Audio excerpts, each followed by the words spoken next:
All right, let's dive into one of the most intense tech races happening right now. DARPA's massive effort to find and fund America's next great quantum computer. Now, this stuff can get super complicated, but don't worry, we're going to break it all down. So the big question, right? Who's actually winning this thing? Well, to figure that out, you have to look at the official race. But here's the catch.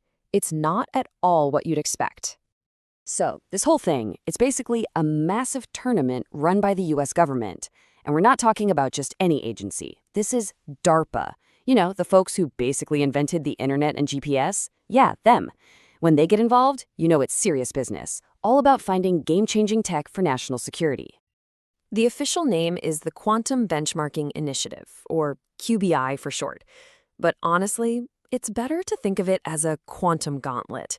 A totally brutal, high-stakes competition designed to do one thing: separate the contenders from the pretenders and find the absolute best of the best in quantum computing.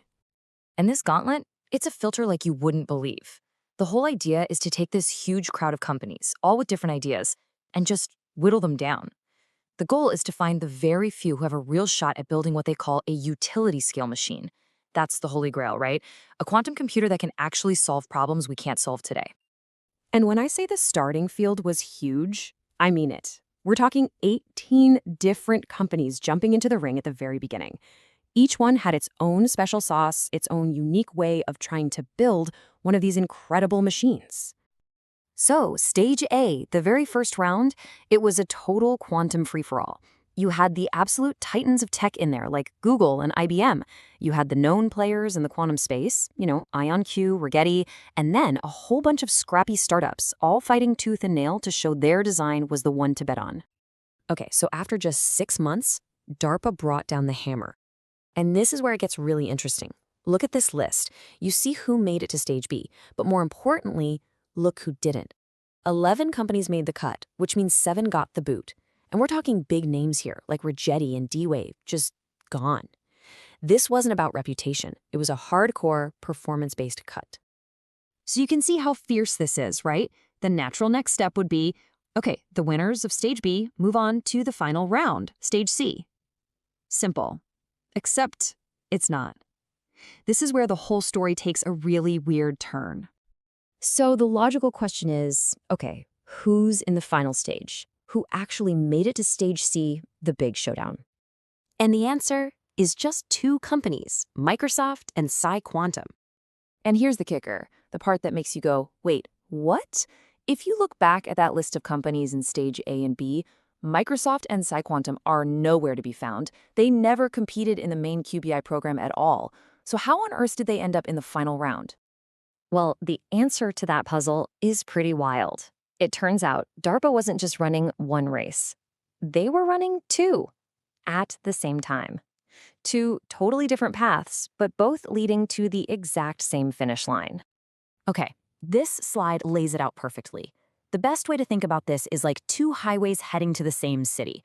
On one side, you've got the QBI highway. That's the big, public, free-for-all we've been talking about, where those 18 firms got filtered down to 11. But then there's this other highway, a separate, much more exclusive one, called the US2QC program. And guess who was cruising along on that one? Yep, Microsoft and PsiQuantum. So what exactly is this US2QC program? Well, think of it as DARPA's elite, high-risk, high-reward club.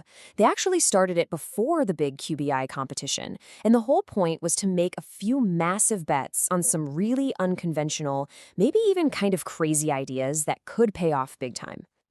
And this is the smoking gun, the quote from DARPA that connects everything. They said it themselves. The final phase of US2QC has the same technical goals as Stage C of QBI. Boom, right there. The finish lines for both of those highways, they're in the exact same spot. So let's just put it plainly. Getting to phase 3 of that secret-ish USQC program is the same thing as getting to Stage C of the big public QBI program. They're officially equivalent. Microsoft and PsiQuantum made it to the finals. They just took the express lane.